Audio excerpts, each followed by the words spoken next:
What do you do when the life you built crumbles before your eyes, and the person who picks up the pieces is your own sister? This is the story of how I lost everything, and how watching someone else live the life I threw away changed me forever. My name is David Forrester, and for most of my life, I thought I had everything figured out. Born into a humble family in the Midwest, I grew up with simple values: hard work, integrity, and dedication. My father worked long hours as a mechanic, while my mother taught at the local school. Together, they taught me to respect commitment and appreciate the quiet satisfaction that comes with perseverance. But even with those values firmly rooted in me, I could never have foreseen how things would eventually spiral out of control. Meeting Mabel felt like stepping into one of those old-fashioned romance films. She radiated this undeniable energy that drew people in. I wasn't immune to her charm either. Marrying her felt like striking gold, as though life had handed me the jackpot. We settled between two small, close-knit towns, building what I thought was a solid, enduring life together. For years, everything seemed steady, at least on the surface. But slowly, cracks began to appear, small signs that hinted at something unraveling. Mabel started growing distant, while I buried myself deeper in work. Her younger sister, Janet, was always part of the picture. In many ways, she was Mabel's polar opposite: grounded, pragmatic, and fiercely self-reliant. For the longest time, I didn't think of her beyond the occasional family gatherings or the brief conversations we had when she stopped by my workshop. That changed when Mabel's emotional distance became harder to ignore. I found myself noticing Janet more, not in a romantic sense, but as someone whose steady presence was comforting during a time when I felt increasingly alone. Things took a sharp turn when Mabel introduced me to Jeff Rosberg. He was the kind of guy you instantly distrust, a slick talker with an air of arrogance that sets off warning bells in people who've lived enough life to spot trouble. But Mabel was clearly taken with him. Her eyes lit up whenever he was around, in a way I hadn't seen in a long time. I told myself it was nothing, just a passing infatuation, but deep down, I couldn't ignore the unease it stirred. It was Janet who first voiced her concerns. She confronted me with a mix of frustration and genuine worry, telling me she'd noticed Mabel's increasing attachment to Jeff. There had been whispers around town and little things she had picked up on herself. I waved her off, too afraid to face the possibility that my marriage might be crumbling. My refusal to acknowledge the truth only made things harder when it all came crashing down. The night before everything truly fell apart, I found myself alone in my workshop, standing over the stripped-down frame of an old Mustang I'd been restoring for years. That car was a project I'd taken on during the early days of my marriage, a symbol of the dreams and ambitions I once had. As I stared at the disassembled pieces, I couldn't help but feel like it mirrored my life, once whole, now scattered and uncertain. I had once imagined a life full of love, adventure, and the kind of stability that feels unshakable. But as I stood there with a wrench in hand, it hit me just how much of myself I had poured into that dream, and how much of it now felt like it was slipping right through my fingers. The dim glow of the workshop lights barely pierced the shadows around me, leaving most of the room shrouded in obscurity. Still, I didn't need my eyes to sense it, that crushing mix of emotions, swirling inside me like a storm I couldn't outrun. A sudden, sharp throbbing in my head pulled me back to reality. I winced and tried to steady myself. Then, just as I caught my breath, a faint musky scent drifted toward me, familiar, but jarring. I turned instinctively toward its source, but the movement only intensified the dizziness. When I managed to regain my balance, I realized something even more disorienting. The body pressed lightly against mine wasn't Mabel's. Before I could say a word, a husky, familiar voice cut through the haze. "Relax, baby." That voice. Rough, unmistakable. My heart dropped like a lead weight as I realized who it belonged to, Janet, my wife's sister. A sickening wave of confusion swept over me. How had things gotten to this point? I strained to recall anything from the past 24 hours, but my mind was blank, like someone had wiped the slate clean. There was no memory, no explanation for why Janet was here, let alone why we were in this compromising position. "Janet, as nice as this is, could you stop?" I said, my voice hoarse and uncertain. In an instant, the room flooded with light, and I winced as the brightness pierced my skull like a dagger. Janet chuckled softly, a mischievous glint in her eyes. "Oops, my bad. Probably shouldn't have done that. But I bet you're wondering what's going on." Yeah," I muttered, pressing a hand to my aching head. "That's just one of many questions." "You don't remember last night?" she asked, tilting her head curiously. "Not a thing," I admitted. "But judging by how my head feels, I'm guessing alcohol had something to do with it." She leaned in, her expression oddly playful. "You needed to let loose," she said. "And trust me, we're going to make a habit of it." "We?" I asked, narrowing my eyes. "What do you mean, we?" "Mabel's gone." That statement hit me harder than anything else. I froze, trying to process what she had just said. Gone. What did she mean by that? My thoughts scrambled for answers, but before I could even begin to ask, Janet followed me into the bathroom as I brushed my teeth. She stood close, too close, her arms wrapping around me from behind, her body pressed firmly against mine. The whole situation felt surreal, like I was trapped in someone else's life, watching it unfold from a distance. When I finished brushing my teeth, Janet turned me around, a knowing look in her eyes. "Let me check," she said, echoing a phrase Mabel used to say when she was teasing me. I forced a grin, trying to defuse the tension, but Janet wasn't joking. Before I could react, she kissed me, deeply, firmly, her body flush against mine. Despite the lingering haze of my hangover, I felt my body respond instinctively to her touch, and I hated myself for it. "Even after last night, you still want more, huh?" Janet teased, her voice low and provocative.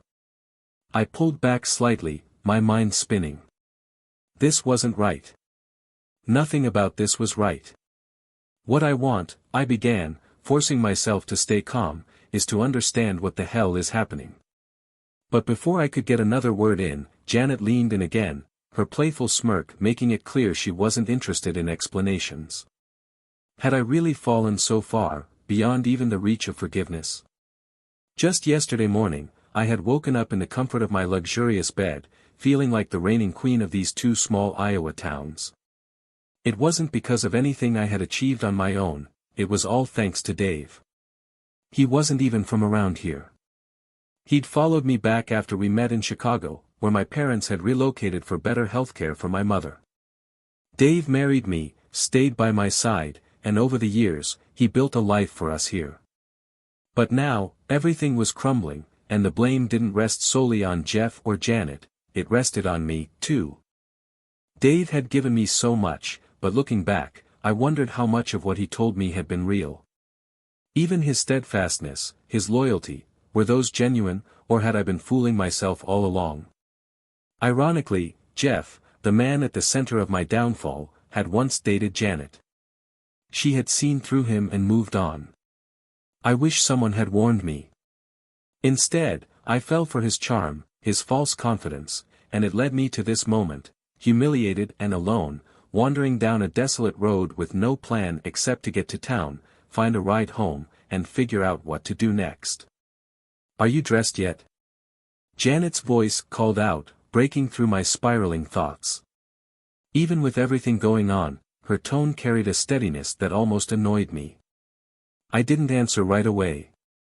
Instead, flashes of yesterday's chaos filled my mind, seeing my wife, Mabel, with Jeff, his hands on her, the betrayal so sharp that even now, it made my voice crack just thinking about it. Despite my turmoil, Janet reached out and stroked my hand gently. "Do you remember what happened after you ran to his car and pulled him out?" she asked, her voice low but firm. "I punched him," I replied, my jaw tightening as the memory resurfaced. Then the sheriff showed up, and people said Jeff had fallen and hit his face on the car while drunk. He ended up getting a ticket for public drunkenness and filing a false report. Janet nodded but remained quiet as I hesitated, trying to piece everything together. But then, the sheriff took Jeff and Mabel to the theater, and the judge was already there. How did he know to be there? Janet avoided my question, her expression unreadable. Keep going, she urged softly. I sighed, trying to push through the frustration. Mabel said I didn't understand her. That David's always working, and she needed fun. The word fun left a bitter taste in my mouth. She called Jeff fun. He got angry when she said that, but she backtracked, telling him that I was too generous with my business. That I could have made more money. Like money was everything. Janet's voice cracked slightly as she added, "That's why I'm here with you now." Before I could respond, Janet stood abruptly and picked up the phone. "Wait," she said, motioning for me to pause. She dialed a number and spoke in hushed tones, mentioning my name a few times before handing me the receiver. I took the phone cautiously, the weight of the situation pressing down on me as Janet spoke quietly. "I know, honey, but you need to let her go." Her words hit me harder than I expected. She continued, her tone now serious, "When I told the judge everything, we drafted the divorce papers we needed. We even offered Mabel what we thought was fair, a lump sum or monthly payments. That incident at the drive-in? It wasn't planned, but it gave us the leverage we needed. And Jeff? He went to jail last night. His wife bailed him out, but he's heading for a divorce and financial ruin." I stood there, trying to absorb it all. Janet paused for a moment, then said with quiet finality, "Mabel left after Jeff's car was impounded. She had to walk home. She got what she deserved." Her words hung in the air, heavy with meaning. I didn't know how to respond. There was a strange finality to it all, but it didn't feel like closure, not yet. Janet looked at me intently. "Maybe she'll regret everything, or maybe, you'll realize you're ready to move on." I didn't answer. Her words lingered in my mind as I turned toward the road, unsure of how far I had walked or how much farther I had to go. Just then, the rumble of an engine broke the silence, and an old truck slowed to a stop beside me. The driver leaned out, his face worn but kind. "Where are you headed?" he asked. "I just need to get to town," I said quietly, grateful for the unexpected kindness. "How old are you?" he asked, eyeing me with suspicion. Thinking he might mistake me for younger, I lied. 35. He didn't miss a beat. "Your dress is older than you," he said flatly. "Remember that old hitchhiker saying from the 80s, he added with a smirk. "No," I replied, already regretting this interaction. "Gasoline, grass, or... Do you know who I am?" I interrupted, my frustration building. He leaned closer, speaking in a low, unsettling tone. "You're a woman who slept in her dress." Furious, I shouted, "Do you know my name?" The man didn't flinch. "Mabel. I know your name. I also know things about you I wish I didn't, like how you like to be touched." Humiliated and realizing he wasn't going to offer any help, I turned and walked away, trying to salvage what little dignity I had left. As I passed behind the restaurant, I saw a man knocking on the back door. A cook handed him a greasy paper bag, their exchange quick and furtive before both disappeared. When I got in line inside, I could feel people's eyes on me. Some avoided my gaze while others stifled quiet laughter. A familiar face caught my attention, Mary, an old childhood acquaintance who now handled finances at the local bank. Relief washed over me as I approached her. "Mary, I'm glad to see you," I said hurriedly. "I need money. I don't have my wallet." "No problem," she replied with a reassuring smile. Finally, I thought, someone who respects me. But as she picked up the phone, I noticed her struggling to suppress a grin. "What's so funny?" I asked, growing defensive. "Is it my dress?" "It's not the dress," she said, handing me a small mirror. My reflection was horrifying.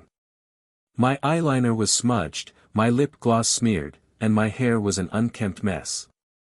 I looked nothing like the woman I used to be.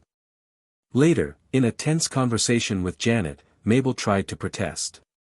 "Why can't I stay here? Why are you sending me away?" "Because I'm your sister." "That has to mean something," she pleaded. "It does," Janet replied coolly. "That's exactly why I called Mom and Dad in Chicago. I didn't tell them about your betrayal, I'll leave that for you to explain. Meanwhile, you're going to Chicago for 2 months to give Dave some space. Your bus ticket and a suitcase are waiting at the station, along with $20 for food. Maybe when you get back, he'll be ready to talk, or maybe you'll call Jeff instead." Mabel sighed heavily, knowing she had no other choice. "Thank you, Janet," she said quietly. That night, Janet offered an unexpected olive branch. "You can sleep in my room. We've already slept beside each other once, and while I'm not expecting anything, I won't suffer sleeping alone when you're here. Let's just share the bed as friends." Reluctantly, I agreed and followed her upstairs. As I lay beside her, I couldn't help but compare her presence to Mabel's. Surprisingly, Janet's warmth was comforting, something I hadn't felt in a long time. The next morning, Janet woke me up early, far too cheerful for how I felt. "Time for a run before breakfast," she said, tossing workout clothes onto the bed. She grinned playfully and added, "Don't forget your sneakers." Still half asleep, I begrudgingly followed her out the door. We ran 2 miles to the diner, sweat clinging to our skin as the cool morning air whipped through my hair. It wasn't exactly pleasant, but there was something refreshing about it, a rare moment of clarity in the chaos of my life. Boarding the bus to Chicago was a whole different ordeal. As soon as I sat down, an older man moved to sit beside me, far too close for comfort. He leaned in, reeking of stale cigarettes, and asked loudly, "How much did those shoes cost?" I ignored him, hoping he'd lose interest, but later I woke up to find his hand on me. Without thinking, I punched him so hard he fell out of his seat. He scrambled up, muttering about how I was unfriendly, too expensive, and not worth it, loud enough for the entire bus to hear. At the first station stop, the driver forced everyone off for a break. Exhausted, I found a bench and quickly fell asleep. When I woke up, I discovered someone had painted the back of my coat and left dog urine nearby.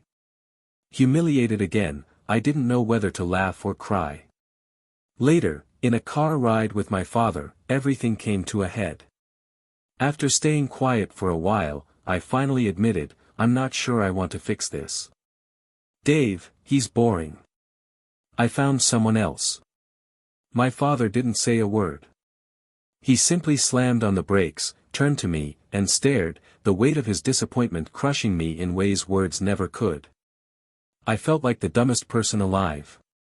"What?" my father shouted, his disbelief clear in his voice. His reaction hit me harder than I expected, but I didn't argue. Over the next few days, I tried to adjust to life back at my parents' house, though they didn't shy away from expressing their disappointment in me. Their modest 3-room colonial didn't have a spare bedroom, one room was a gym, and the other a home theater, so I ended up sleeping on the living room floor in a sleeping bag. It wasn't ideal, but I didn't have many options. Lying on that cold floor night after night, I thought about the life I used to have. I had once dreamed of building a family with Dave, of raising children together. But as our business grew and success became more tangible, I started prioritizing superficial things, fashion, appearances, status. The idea of pregnancy ruining my figure or my expensive wardrobe had driven me to secretly start taking the pill. I had told myself it was practical, but now, looking back, I realized it was just vanity in disguise.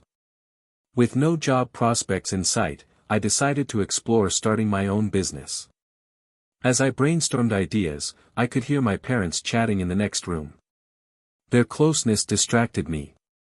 They seemed genuinely happy together, a kind of bond that Dave and I had lost long ago. The realization stung.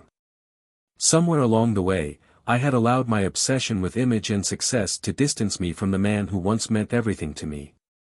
I remembered the countless hours spent at salons, the $300 hairstyles, the rigid beauty routines. In chasing perfection, I had pushed love aside.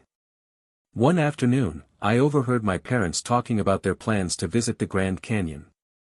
They had always dreamed of going, but it had seemed out of reach until now. "So, you still have some money saved?" I asked, stepping into the room. "Yes," Dad admitted, "but we're taking Dave's advice and finally using it for ourselves." Anger bubbled up inside me. If Dave hadn't paid for Mom's treatment, you wouldn't even be thinking about that trip. That money is technically mine, and I want it. Dad's expression darkened. "Mabel, you've been spoiled your entire life. You never lift a finger, and now you think you're entitled to everything. I'll call Dave, and if he says to give you the money, we'll talk. Until then, drop it."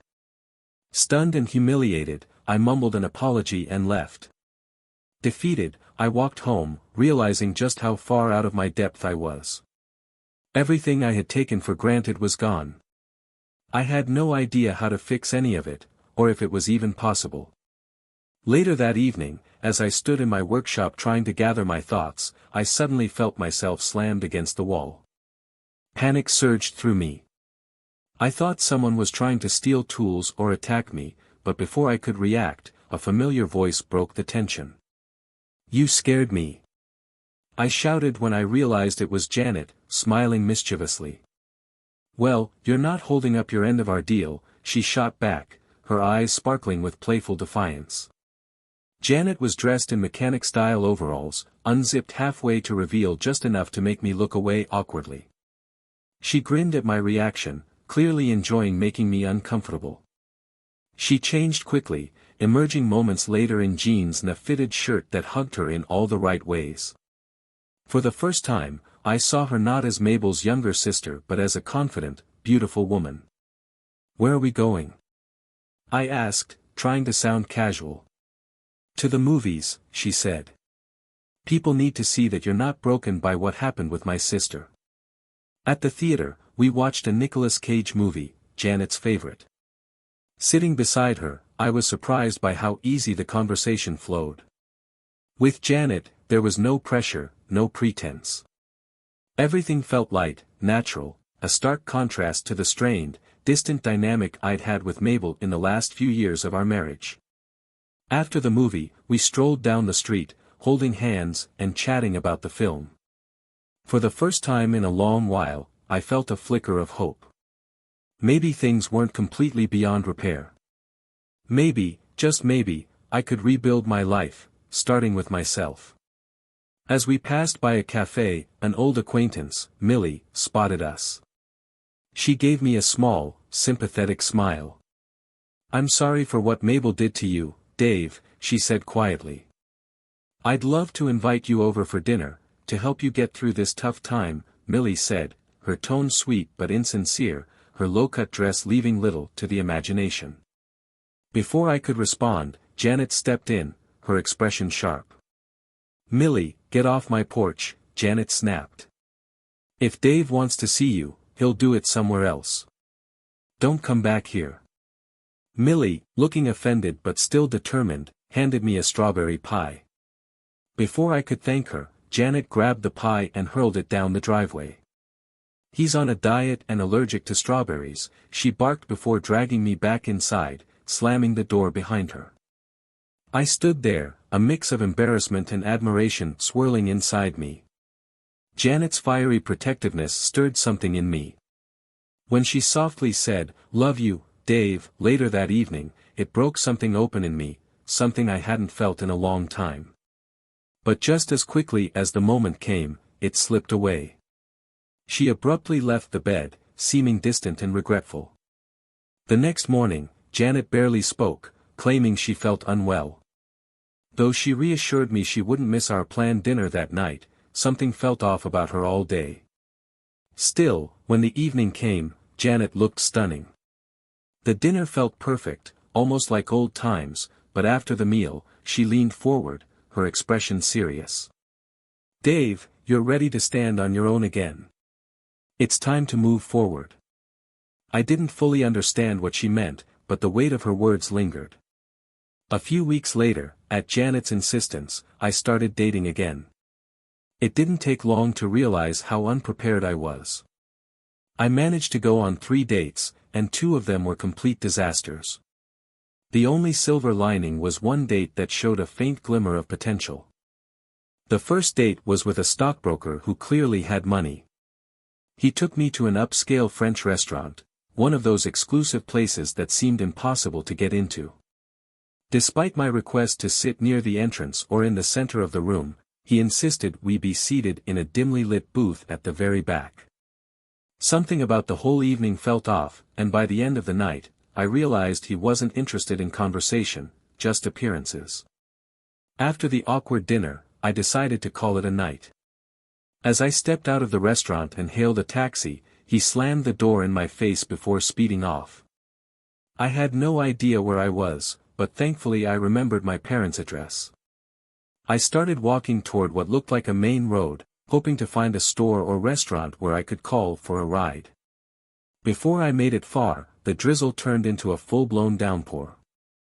By the time I reached the road, I was soaked, looking more like a drenched stray cat than someone who had just come from an upscale restaurant. I stumbled into a small shop, dripping water everywhere, and finally managed to call a cab. The second date?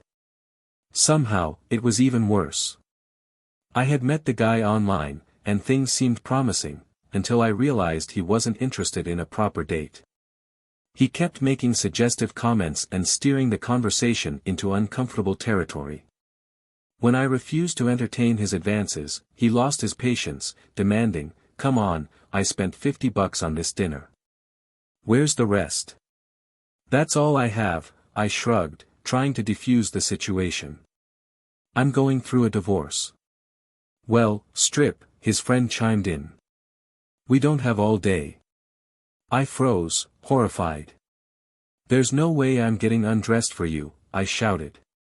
That earned me a slap so hard my head spun. Dizzy, I braced myself, expecting worse, but instead, one of them quietly removed my jacket and blouse, leaving me standing there in just my underwear. To my surprise, they didn't go any further. One of them sneered, "Her chest is a bit soft," as they gathered my clothes. "We'll sell these and get enough for a real girl," he muttered as they walked off, leaving me humiliated and trembling. I sat across from my current date, lost in thought. How had it come to this? How had I become the deceitful fool who had thrown away everything Dave offered me? Nothing, and no one, I had encountered since came close to what I had with him. Before I could sink too far into my regrets, my date's voice broke through my spiraling thoughts. "You know," he began, leaning back smugly, "when a woman has a bad date, she just loses a bit of time. But when a guy has a bad date, he loses both time and money. And it usually takes several dates just to figure out if there's even a chance of, anything. After that, it might take a few more to figure out if she's actually any good in bed." I blinked, stunned by his bluntness. But instead of arguing, I found myself muttering, "You've got a point, I guess. Men do have it hard in some ways." I regretted saying it almost immediately, but before I could take it back, things took a turn for the worse. What started as an awkward conversation ended with me in the back seat of his car, doing exactly what he had implied. As I stared blankly at the car's ceiling, I couldn't help but feel numb. How had I fallen this far? All I could think about was how much I missed Dave, how different he had been from every man since. Dave had always cared about more than just himself. Every moment with him had felt real, genuine. The men I had dated since were selfish, focused only on their own desires. And yet, here I was, stuck in this cycle of bad decisions, longing for a man I had betrayed. Later that evening, as I stood outside my parents' house, Janet reappeared. Her expression was sharp, judgment etched into every line of her face. "Mabel cheated on Dave," she announced coldly, her voice echoing through the quiet street. "She got caught, and now the whole town knows. We're all just trying to clean up the mess. My dad, bewildered, asked, how did she get caught? Janet crossed her arms, her voice dripping with disdain. You know those cameras at the drive-in theater? The ones that show people on the big screen when they're in the parking lot? My dad chuckled, already picturing it. Those are hilarious. They always catch people eating or doing something embarrassing. Janet's expression didn't soften. Well, they caught something a little more serious this time. The humor drained from my dad's face, replaced by a quiet, uncomfortable silence. Janet didn't wait for a response. She turned to me, her gaze piercing. Dave is one of the kindest people I know, she said quietly. He deserves to make decisions for himself, decisions that will actually make him happy. With that, she turned on her heel and disappeared into her room, leaving me standing there, alone with my thoughts. Her words hung heavy in the air, each one striking a nerve I couldn't ignore. For the first time in a long while, I felt a renewed determination to fix the mess I had made of my life. 2 days later, I stepped off the bus, my heart pounding in anticipation. I hailed a taxi to take me back home, half expecting to find the locks changed and my belongings discarded. But to my surprise, nothing had been touched. The door opened easily, and my keys were still sitting on the hallway table where I had left them. As I stood in the entryway, a mix of emotions washed over me, relief, guilt, hope. I had returned, but I wasn't sure if I belonged anymore. Later that afternoon, while out for a walk, a sleek white Mustang sped past me, its polished exterior gleaming in the sun. It was a beauty, a far cry from the clunky rusted Mustang Dave had been working on for years. For a brief moment, I wondered if I could convince my stubborn, old-fashioned husband to trade his beloved project car for something newer, something faster. A few moments later, I noticed the white Mustang parked just a few spaces down from where I stood. As I admired it, I thought to myself how nice it was to see new people settling into the area. But as the driver's door opened and the person stepped out, my breath caught in my throat. I froze in place, my heart pounding in my chest. It was Dave, my husband, Dave, standing right there in front of me. But he didn't look like the man I remembered. He looked incredible. He had lost at least 30 pounds, and his freshly cut hair gave him a sharp, polished appearance that left me momentarily speechless. Before I could process what to say, Janet appeared at my side, her expression unreadable as she took in the sight of him. Later, as I sat quietly in the courtroom, I couldn't help but feel a strange, twisted sense of satisfaction watching Jeff squirm.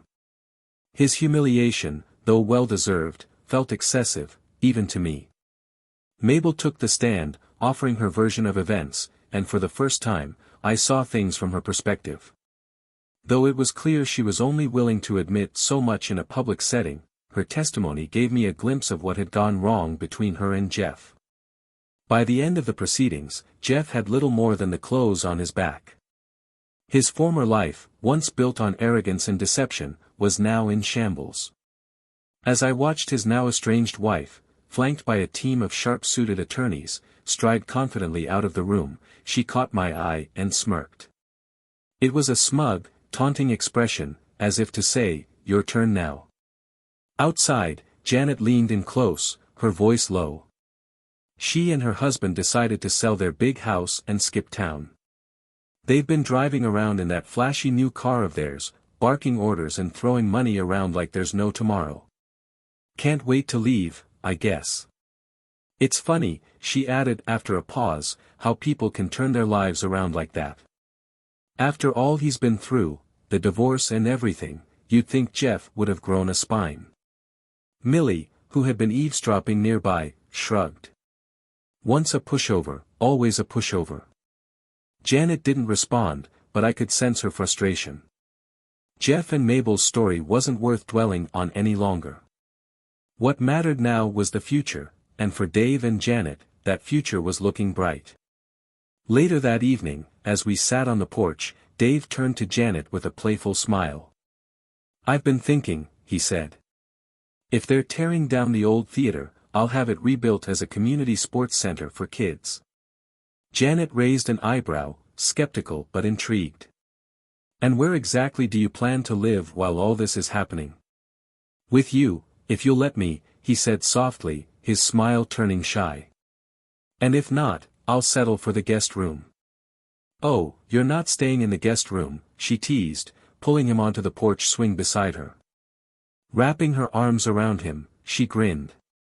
The guest room won't exist much longer.